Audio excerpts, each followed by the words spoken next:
ठाकरे विरुद्ध पवार हा वाद महाराष्ट्रासाठी अगदीच नवीन नाही आहे। मात्र त्यात आता भर पडली आहे साहेब विरुद्ध दादा अशा नव्या वादाची। राज ठाकरे विरुद्ध अजित पवार यांच्यातल्या नव्या वादाचा हा नवा अध्याय। पाहूया हा स्पेशल रिपोर्ट।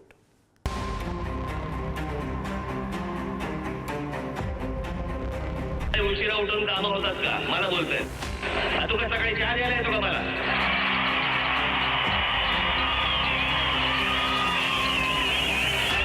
थोडासा कधी उठते तुला काय करायचंय कुठला काही साखर कारखाना उभा केलाय कुठली सूतगिरणी उभी केली कुठली शिक्षण संस्था काढली काय काम केलं मला सांगा ना। ठीक आहे बाबा तुम्ही स्वतः नाही केलं दुसऱ्यांची संस्था उभी करायला काही मदत केली। राज ठाकरे विरुद्ध अजित पवार एकेकाळी काका विरुद्ध काका असा संघर्ष महाराष्ट्रानं पाहिला। आता पुतण्या विरुद्ध पुतण्या असं वाकयुद्ध उभा महाराष्ट्र पाहतोय। नुकत्याच पार पडलेल्या विधानसभा निवडणुकांच्या निकालावरून दोघा पुतण्यांमध्ये अशीच जुंपली आहे। सुरुवात झाली ती राज ठाकरेंनी अजित पवारांच्या राष्ट्रवादीच्या यशाबद्दल आक्षेप घेतल्यानं। अजित पवार 42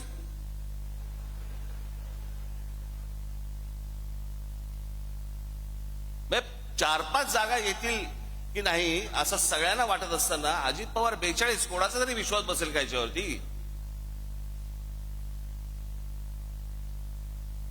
आणि जे इतकी वर्ष या महाराष्ट्रामध्ये राजकारण करत आले ज्यांच्या जीवावरती हे अजित पवार भुजबळ बिजबळ सगळेजण मोठे झाले त्या शरद पवारांना 10 जागा मिळतात।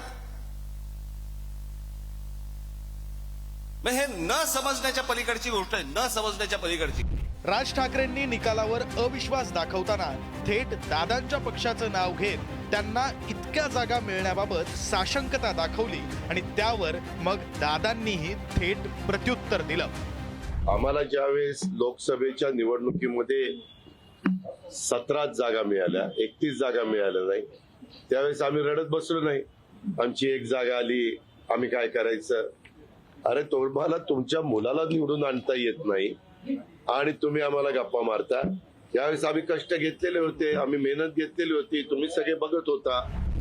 अजित पवारांनी थेट राजपुत्र अमित ठाकरेंच्या पराभवाचा उल्लेख करत बोचरी टीका केली। मात्र त्याच वेळी त्यांनी स्वतःच्या मुलाच्या आणि पत्नीच्या पराभवाचाही उल्लेख केला। माझ्याही मला एका लोकसभेच्या निवडणुकीला माझ्या मुलाला निवडून नाही आणता आलं दुसऱ्या निवडणुकीत माझ्या पत्नीला निवडून नाही आणता आलं। जे नाही लोकांनी कौल दिला त्याच्यात काही ईव्हीएम मध्ये गडबड झाली नाही। जनतेने मतदान केलं ते आम्ही लोकशाहीमध्ये मान्य केलं पाहिजे। अजित पवारांनी राज ठाकरेंना दिलेल्या प्रत्युत्तरामध्ये अमित ठाकरेंचा उल्लेख केला होता आणि त्यामुळं अमित ठाकरेही पवारांच्या विरोधात मैदानात उतरले। मी खूप लहान आहे त्यांना प्रतिक्रिया देण्यासाठी तर मला वाटतं राजसाहेबच देतील त्याच्यामुळे। पण निवडणुकीत मी एवढं सांगेन की हरलो असेल तरी खचलो नाहीये खूप शिकलो या निवडणुकीत। त्याच्यामुळे ह्या गोष्टींचा मला फरक पडत नाही। माझ्या पहिल्या निवडणुकीत नाही तर माझ्या शेवटच्या निवडणुकीत तुम्ही मला जज करा असं माझी इच्छा आहे। कोण किती वाजता उठतं कोण लवकर उठून काय करतं इथपासून ते काकांच्या जीवावर राजकारण कोण करतं वगैरे सगळ्या मुद्द्यांवरून ठाकरे विरुद्ध पवार अशी खडाजंगी रंगली।